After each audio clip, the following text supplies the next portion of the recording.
Assalamualaikum warahmatullahi wabarakatuh. Bertemu lagi dengan pembelajaran IPA. Materi IPA yang akan kita pelajari kali ini adalah materi IPA bab 2 tentang zat dan perubahannya. Dengan adanya perubahan iklim di dunia ini, mengakibatkan suhu secara global mengalami peningkatan. Kenaikan suhu ini mengakibatkan lapisan es di kutub meleleh. Hal ini dapat mendatangkan bencana, yaitu tenggelamnya pulau-pulau kecil yang ada di permukaan bumi. Mengapa es bisa meleleh?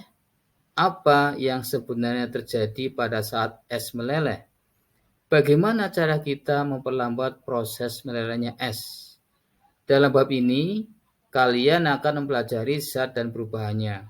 Di antaranya mengenai perubahan suhu, berbagai sifat zat dan perubahan fisika dan kimia. Kalian juga akan menyelidiki faktor-faktor apa saja yang mempengaruhi waktu melelehnya es. Di bab kedua ini, yaitu tentang zat dan perubahannya, ada 4 submateri yang akan kita pelajari. Yang pertama adalah wujud zat dan model partikel. Yang kedua adalah perubahan wujud zat. Yang ketiga, perubahan fisika dan kimia. Dan yang keempat adalah tentang kerapatan zat. Coba kalian perhatikan gambar berikut. Dapatkah gambar di atas dikelompok-kelompokkan? Ya, betul sekali bahwa benda-benda tersebut dapat dikelompokkan menjadi 3. Kelompok yang pertama terdiri dari jam, gitar, dan wortel. Kelompok yang pertama ini dikelompokkan dalam kelompok zat padat. Sedangkan yang kedua yaitu kelompok zat cair yang terdiri dari minyak goreng dan air sungai. Sedangkan kelompok yang ketiga adalah kelompok gas yang terdiri dari parfum, asap lilin yang terbakar, dan juga semprotan dari parfum. Dari pengelompokan ini kita dapat menyimpulkan bahwa materi atau zat menurut wujudnya dibedakan menjadi 3, yaitu zat padat, zat cair, dan zat gas. Ketika wujud zat, yaitu zat padat, zat cair, dan gas, ternyata memiliki sifat-sifat yang berbeda-beda. Sifat-sifat zat menurut wujudnya, yaitu zat padat, itu memiliki bentuk dan volume yang selalu tetap. Jadi kalau kita memasukkan sebongkah es ke dalam gelas, maka bentuk es ini akan tetap berupa balokan es, tidak mengikuti dari wadahnya yaitu gelasnya. Sedangkan sifat zat cair yaitu bentuk berubah sesuai wadahnya dan volumenya tetap. Jadi kalau kita punya air di dalam botol, kemudian air yang dalam botol ini kita masukkan ke dalam gelas, maka bentuk dari zat cair ini akan berubah-ubah. Kalau di botol akan berbentuk seperti botol, sedangkan bila dimasukkan ke dalam gelas, maka bentuknya menyerupai gelas. Sedangkan sifat zat gas, yaitu bentuk dan volume selalu berubah-ubah. Pada penjelasan sebelumnya bahwa zat menurut wujudnya dibedakan menjadi 3, di antara 3 zat ini memiliki sifat yang berbeda-beda, di mana sifat zat padat mempunyai bentuk dan volume tetap. Sifat zat cair bentuk berubah sesuai wadahnya dan volume tetap.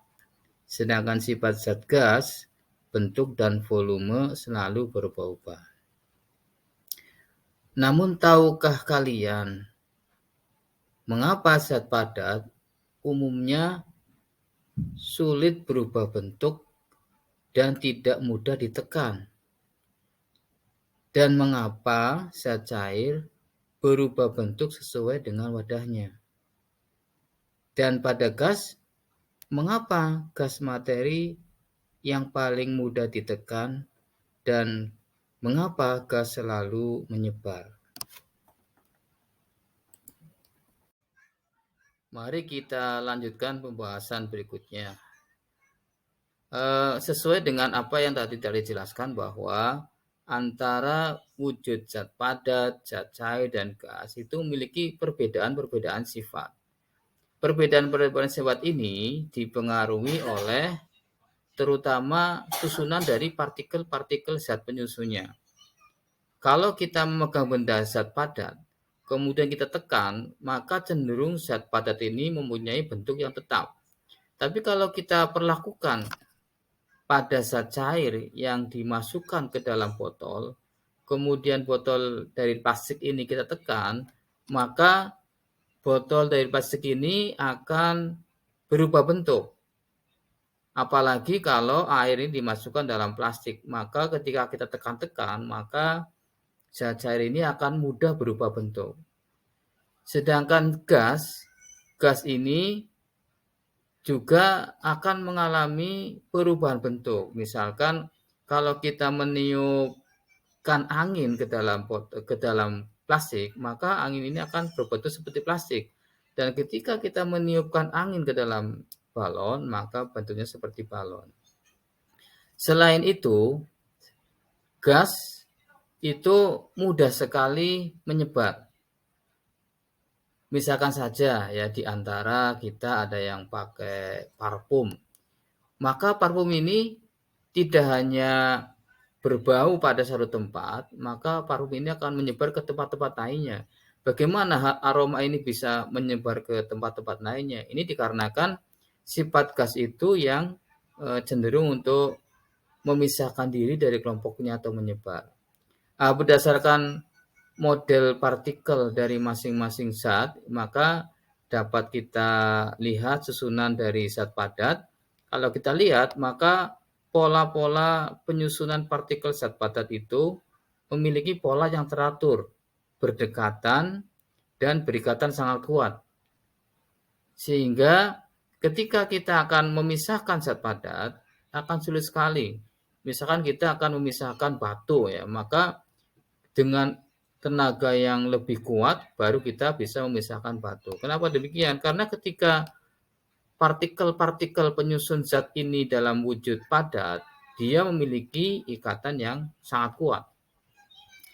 Lain halnya kalau zat cair. Kalau zat cair, susunan partikelnya bisa kita lihat pada gambar bahwa zat cair ini memiliki susunan partikel yang jaraknya agak berjauhan. Kemudian ikatan antar partikel tidak kuat.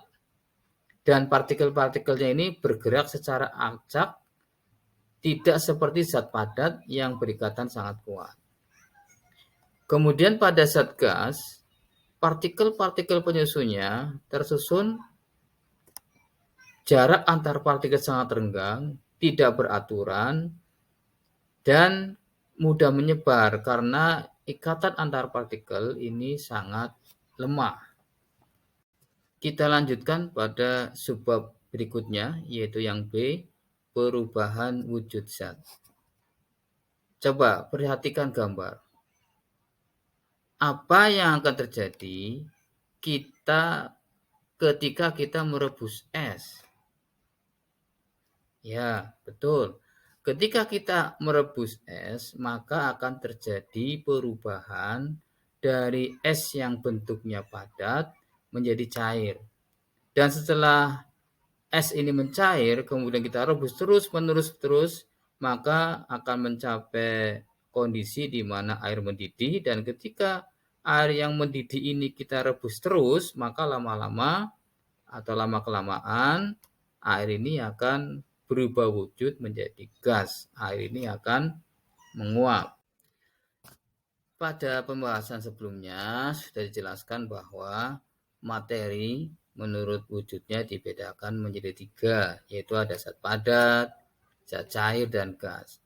Di antara wujud zat-zat ini tidak selalu tetap, tetapi mengalami perubahan-perubahan dari satu wujud ke wujud yang lainnya. Untuk mengenali perubahan wujud zat, bisa kalian perhatikan pada bagan di situ zat padat, kemudian tanda panah, zat cair, maksudnya itu zat padat mengalami perubahan dari padat menjadi cair. Peristiwa perubahan wujud dari padat menjadi cair disebut mencair atau meleleh. Sedangkan yang kedua, yaitu perubahan wujud dari zat cair menjadi padat, dikenal dengan istilah membeku. Kemudian yang ketiga, perubahan wujud dari zat cair menjadi gas. Peristiwanya disebut menguap. Yang keempat, perubahan wujud dari gas menjadi cair, disebut mengembun.